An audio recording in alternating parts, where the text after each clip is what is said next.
Okay, Taurus, to the end of the year. You got Uranus in your sign. I mean, it's really hitting some of you big time. And those of you who were born between the 29th of April and the 2nd of May, you're really under Uranus's eye at the moment. There's lots of concentrated and compressed change, which you will either dance with, and you will either act with, or you will react. Change is inevitable. Without it, you get decay. So you're either going to be the puppet or the puppeteer. And change is inevitable. So make the changes, flow with it, and it'll be better off for you.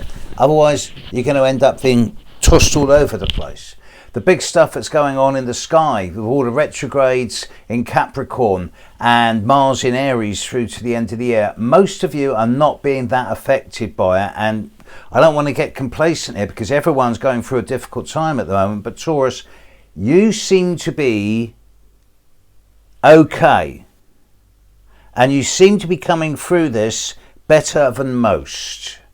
That doesn't mean you can get complacent, because it's okay to actually reach out and help people, help those people less fortunate than yourself. But I don't see you as going through, the majority of you, as going through any type of new major crises or trauma or major dramatic problems any more than the rest of the world is. Of course, there's big stuff coming up during July and August, and then again in November. And a few of you, those of you born at the very start of Taurus, you're going to get really affected when Jupiter and Saturn together move into Aquarius in the last 2 weeks of December. And next year is going to be a very different story for Taurians. But the remainder of this year, it's generally okay. Mars isn't looking at you. Jupiter, Saturn and Pluto are generally smiling on you.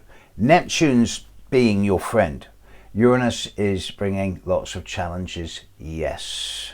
Later in the year, there'll be a Mercury retrograde in Scorpio, your opposite sign, and you'll have to dance with that. That's coming up during October and November, but it's only really going to affect those Taurians born during April and very early May, not the majority of you.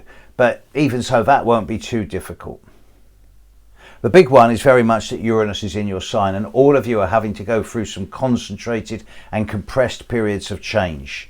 And without change, decay happens, so dance with it.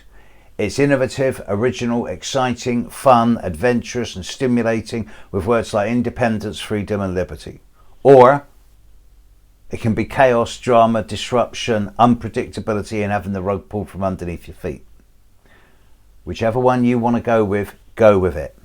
But obviously the former is better. Have a changeable second half of the year. Stay on your feet. Stay flexible, stay adaptable, and reach out the hand to others, because there's other people out there who are in a lot worse state than you are. Catch you later. Bye.